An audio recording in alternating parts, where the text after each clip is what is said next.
IIT ಯಾವುದಪ್ಪ ಅದು ಕೇಂದ್ರ ಸರ್ಕಾರದ ಒಂದು ಅಂಗಾಂಗ. ಯಾರ್ಯಾರು ಇವತ್ತವರೆಗೂ ಒಬ್ಬರು BJP ಅವ್ರ ಮೇಲೆ ಏನಾದರೂ ರೇಡ್ ಆಗಲ್ಲ. ಆಯ್ತು, 224 ಜನ ಇದ್ದೀವಿ, ಆಯಿತು, ಮೆಜಾರಿಟಿ 140 ನಾವೇ ಇದ್ದೀವಿ ಅಂತ ಇಟ್ಕೊಳ್ರಿ.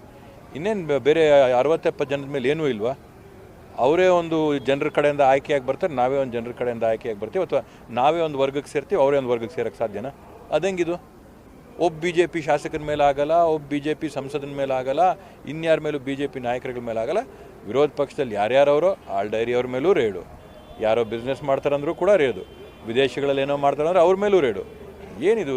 ಇದನ್ನು ಸರ್ಕಾರದಲ್ಲಿರ್ತಕ್ಕಂಥ ಎಲ್ಲ ಅಂಗಾಂಗಗಳನ್ನ ನಿಮ್ಮ ಒಂದು ತನಿಖೆ ಏಜೆನ್ಸಿಗಳಾಗಿ ನೀವು ಬಳಸ್ಕೊಂಡ್ಬಿಟ್ರೆ ತುಂಬ ಕಷ್ಟ ಆಗ್ತದೆ. ಚುನಾವಣಾ ಆಯೋಗನೂ ನಾವು ನೋಡಿದ್ದೀವಿ, ಅದನ್ನು ಕೂಡ ದುರ್ಬಲ ಮಾಡಿಕ್ಕಿದ್ದೀರಾ, ED-18 ದುರ್ಬಲ ಮಾಡಿಕ್ಕಿದ್ದೀರಾ. ಈ ಥರದಲ್ಲಿ ಎಲ್ಲನೂ ಕೂಡ ನಿಮ್ಮ ಅಂಗಾಂಗಗಳು ಮಾಡ್ಕೊಂಡ್ಬಿಟ್ರೆ ತುಂಬ ಕಷ್ಟ. ಇದು ಪ್ರಜಾಪ್ರಭುತ್ವಕ್ಕೆ ಬಿಹಾರದಲ್ಲಿಂದ ಒಂದೊಳ್ಳೆ ಉತ್ತರನ ಕೊಡಬೇಕು ಅಂತೇಳಿ ಇವತ್ತು ರಾಹುಲ್ ಗಾಂಧೀಜಿಯವರು ಅವ್ರ ಪಾದಯಾತ್ರೆಯನ್ನು ಪ್ರಾರಂಭ ಮಾಡಿದರೆ ಒಂದು ಬದಲಾವಣೆಯನ್ನು ನಾವು ಬಯಸ್ತೀವಿ, ಈ ರೀತಿಯಾದಂಥ ದಬ್ಬಾಳಿಕೆ ವಿರುದ್ಧವಾಗಿ.